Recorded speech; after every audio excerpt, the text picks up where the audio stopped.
Hi friends, my name is Sarah Stark and I am playing Queen Edith Tantry in Blue-Eyed Hag.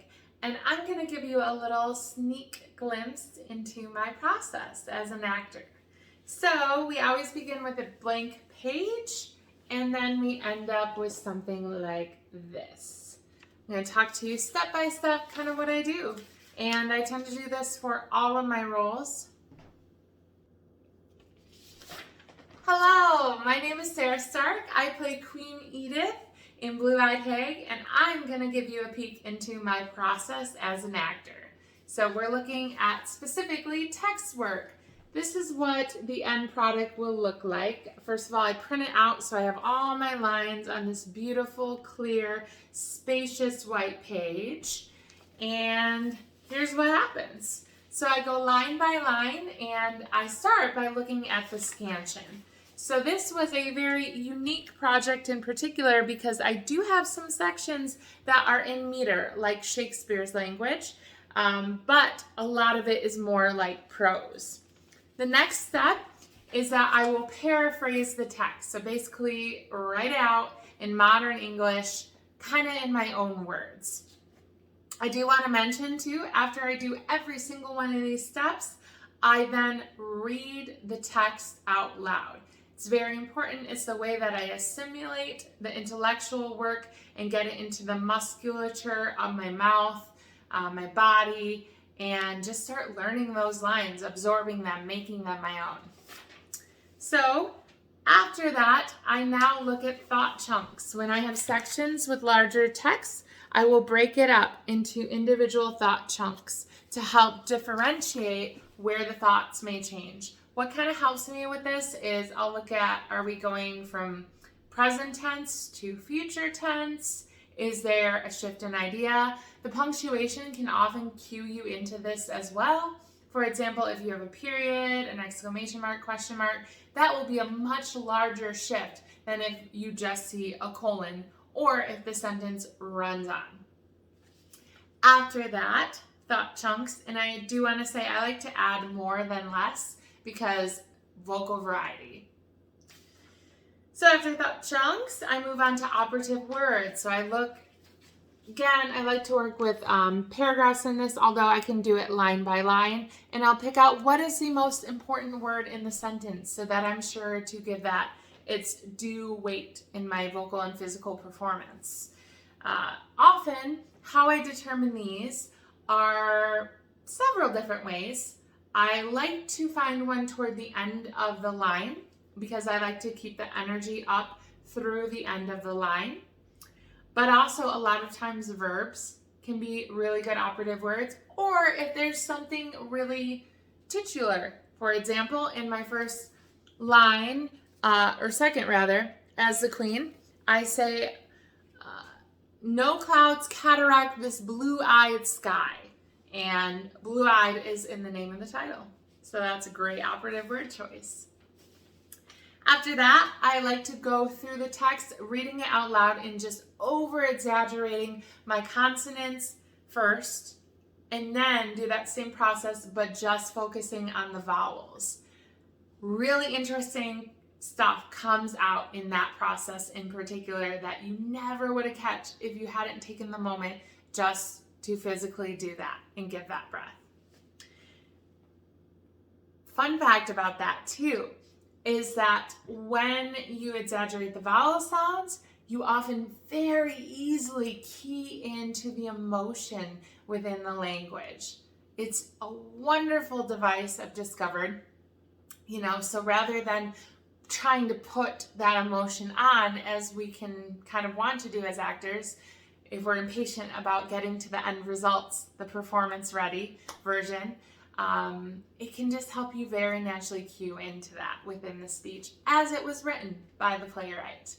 And then I also focus on the vowels and the consonants rather, and those tend to give you more of the crisp sounds, the logic, the rigor, the reason within the piece really come out within the consonant sounds. After that, I like to distinguish my punctuation. I will always take a red and green marker and basically put a mark every time we have punctuation. Or at the end of the line, we don't have punctuation and it just runs on. I like to do a little arrow. And of course, bigger stops for periods, exclamation marks, question marks, rather than commas, semicolons, dashes, that type of thing. And then I like to get up and physically walk those out, doing a big turn on the big ones and doing small turns on the little ones, or just keep my body moving if it's a run-on. That really helps you get a sense of how the character's talking and what their state of mind is, and physicalize that within your body. After that, I like to determine my antitheses within the text, right? Because I really want to be able to bring those out for comparisons. And sometimes, you can kind of get creative with that process. It might not be an obvious one, but you can still make it happen. For example, I hope the prince be not one. Not a direct one, prince and one, but I'm definitely distinguishing them within the text. So I would choose that as an antithesis to play, to add variety. Also, at this point, I like to determine rhetorical devices. So kind of what are those patterns within the speech? Are there metaphors, similes, alliteration, allusions, all those fun things. After that, I like to determine what is the build. Kind of think about it as like walking up a ladder or a flight of stairs. How is the energy building within text? This is especially important in long chunks of text, such as monologues. After that, I like to look at, this is a Shakespeare thing, but also can be very relevant in other cases, you versus thou. After that, I look at the end of the line words. It's really cool to kind of see what the pattern of that could be. For example, in my first chunk in Blue-Eyed Hag, my end words are wedding, parapet, radiates, sky, horizon, and aligned. We can tell here, obviously, there's a lot of natural references, and they seem to be very positive, harmonious. So that gives me a cue into the overall desire or mood that Edith is exhibiting right off the bat in that moment.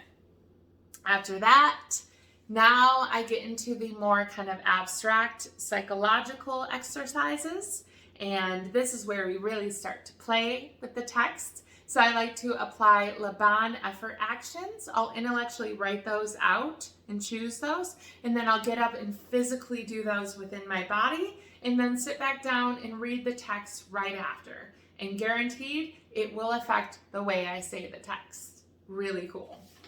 And then after that, I like to do some head, heart, gut, groin.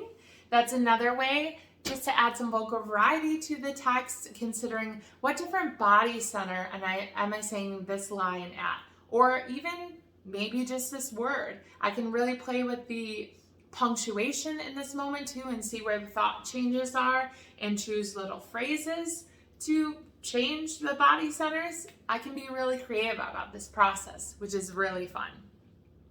So that's the basic stuff. The only other thing I do is I gotta add my Stanislavski elements as well. So this is something that comes out a little more in rehearsal process too with other actors with Pigeon Creek, but we like to look at what are the beats within the text, the units, right? We establish that kind of right off the bat. And then on my own, I will independently look at breaking down the obstacles, my objectives, what is my moment before. I'll do a writing. As you can see, there's a bunch of it on here about my prior relationships with all the characters that I interact with as the queen within the play. Try to, specify all of those. I do my given circumstances. I write that out, who, what, where, when, why. And a big one for me too is substitutions and magic ifs. So in particular, there's something within the play, the baby, right? There is a baby being held by Edith at one point in time. Obviously, we don't work with a real baby. So I want to imbue that prop with life as if it was a baby. So substitutions can really help me with that process. And the magic if is kind of, if I were in this situation, what would I, Sarah Stark, as a person do, as opposed to Edith, the Queen of Tantry. So again, that's a very brief glimpse into my overall process as an actor. Thank you for listening. I hope that you come join us and see the performances of this fabulous world premiere play. I guarantee you it is a very fun romp you won't want to miss out. Thank you, and stay in touch with PigeonCreekShakespeare.com. And also, you can find out more about myself on my website at www.sarahstarkactor.com. Thanks.